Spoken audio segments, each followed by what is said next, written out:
Assalamualaikum warahmatullahi wabarakatuh. Salam sejahtera buat kita semua. Shalom, Om Swastiastu, Namo Buddhaya, salam kebajikan, salam olahraga. Balik lagi di channel YouTube Pak Safi, pakar bola mengomentari sepak bola dengan kebahagiaan. Hari ini benar-benar after match LC versus Barcelona yang dimenangkan Barcelona 4-0. Ini jam 4:10 kira-kira gue langsung buat video ini karena moodnya masih nempel, terharunya Ansu Fati dan Ferran Golin masih nempel.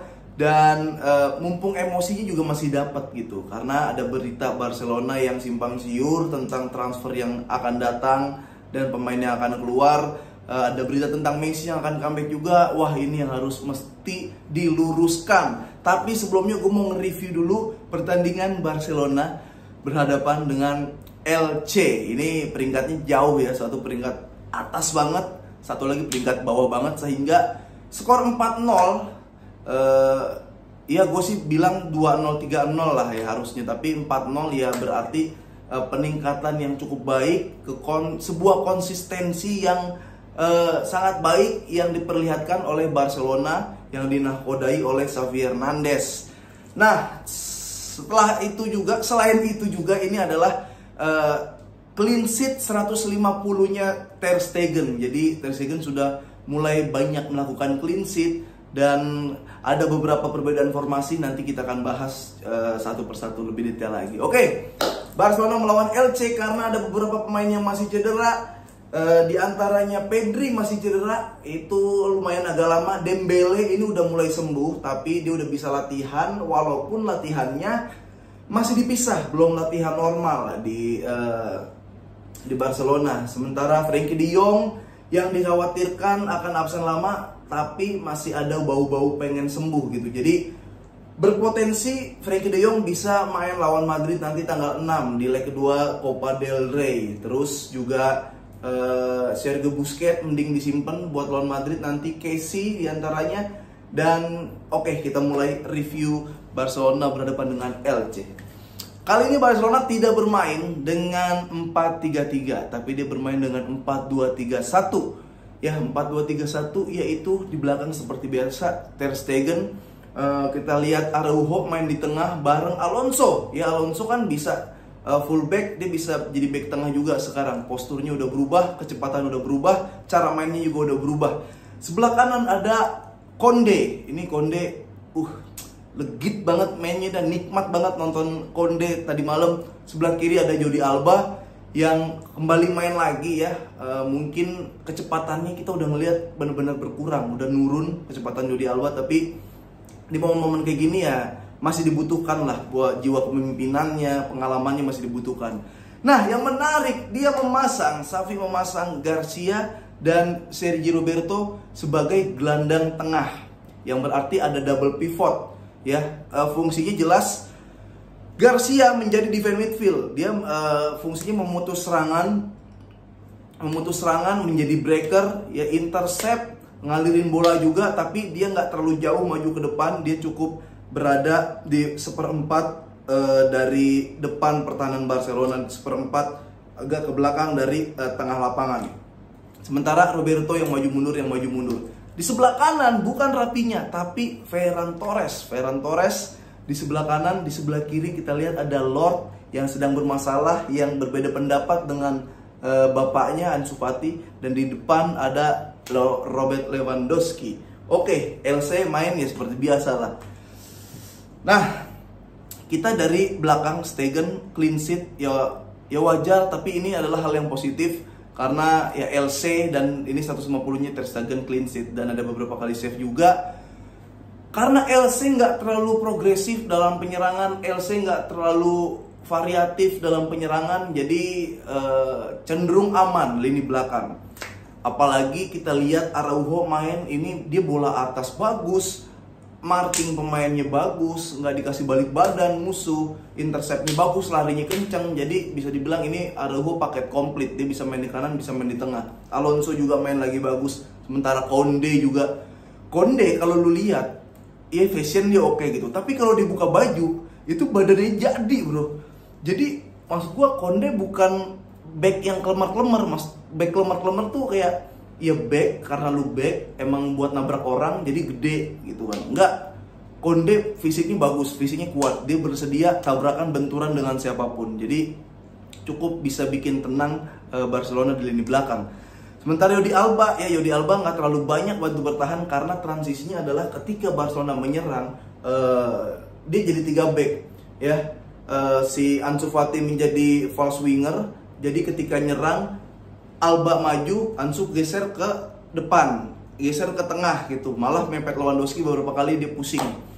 Nah yang menarik peran siapa namanya, gue lupa dah, Eric Garcia, aduh ampun, bahkan gue ketika live TikTok ada yang nanya itu Eric Garcia bang, iya itu Eric Garcia.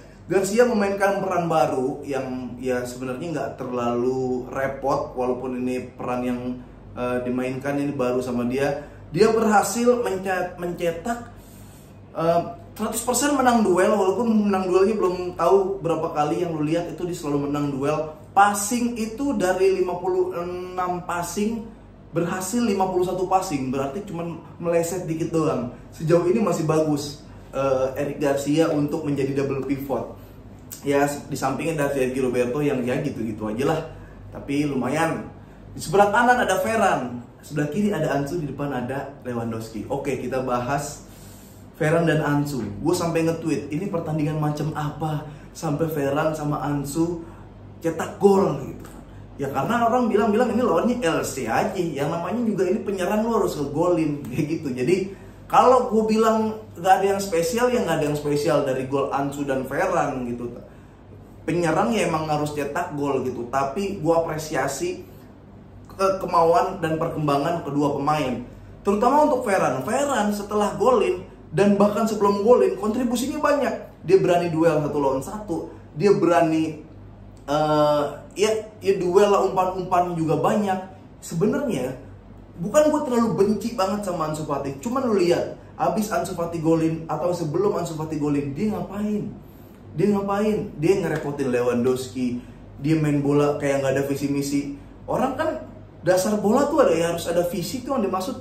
Lu nge-scan dulu dan lu tahu apa yang harus lakukan ketika lu udah dapat bolanya udah tahu lu mau dikemanain. Ansu tuh kayak panik, bingung, nih gimana nih, gue harus gimana nih. Ansu masih di situ kurangnya menurut gue. Sama kalau bola, gue nggak tahu, Ansu sering jatuh sendiri, sering salah passing, sering duel tiba-tiba jatuh kalah mental, sering buang-buang momentum, merusak momentum. Itu yang masih ada di sisi Ansu yang gue belum terlalu suka gitu sama Ansu Fati. Nah sementara Lewandowski, ya bagus Lewandowski golin 2, brace Lewandowski. Dan sebenarnya kalau boleh jujur itu ada beberapa peluang yang harusnya Lewandowski over ke Ansu, yang bisa jadi gol juga kalau Ansu bisa golin. Atau kedua ketika pemain baru Barcelona sampai itu Gerrard dioper, itu bisa golin juga. Nah tapi di sisi lain gue bisa memaafkan karena pemain ini Lewandowski bisa cetak 2 gol dan ini bisa menimbulkan rasa kepercayaan dirinya lagi ketika mendapatkan peluang. Jadi ya nggak masalah gitu, toh menang 4-0, toh Lewandowski golin 2, jadi lu nggak oper segitu masih bisa termaafkan. Beda ketika sama Ansu blunder yang terlalu kelihatan. Seperti itu kira-kira yang terjadi. Nah, kok bisa Eric Garcia main begitu tenang? Kok bisa di belakang Barcelona segitu nyamannya? Iya, ini karena LC. Gue bisa bilang karena LC. Dia ada siapa itu? Pemain yang diganti itu yang gondrong tuh, Piremia.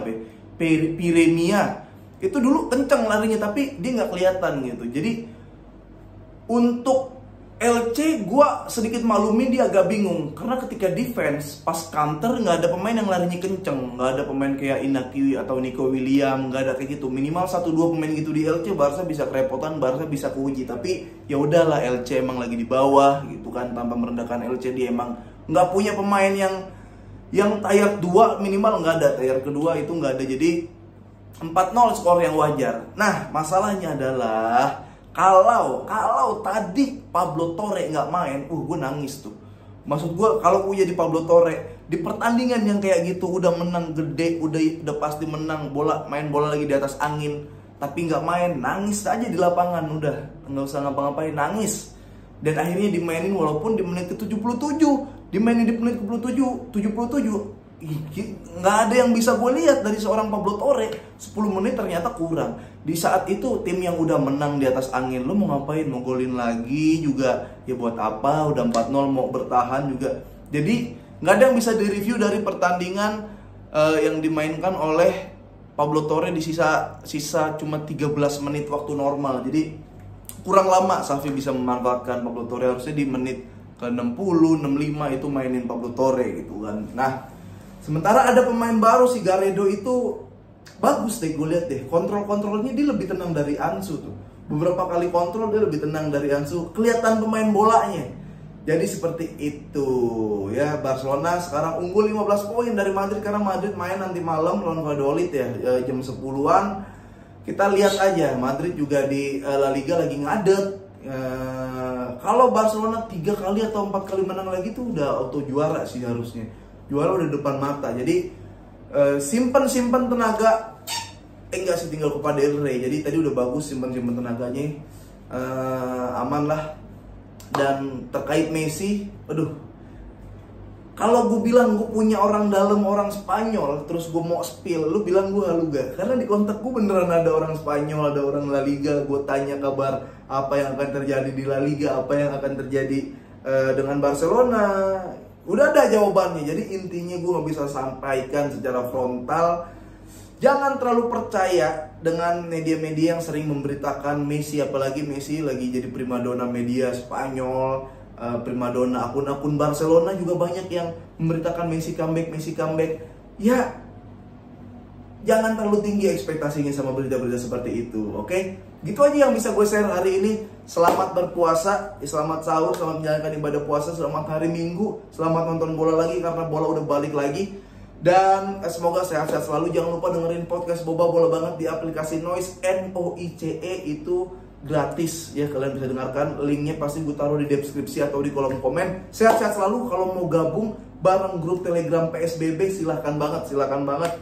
Nanti kalau lu denger Boba itu lu udah bisa cari tahu bagaimana cara masuk dan gabung ke grup Telegram Podcast Boba. Oke, gitu aja. Lanjut puasa dulu. Assalamualaikum warahmatullahi wabarakatuh. Salam sejahtera buat kita semua. Salam swastiastu, namo buddhaya, salam kebajikan.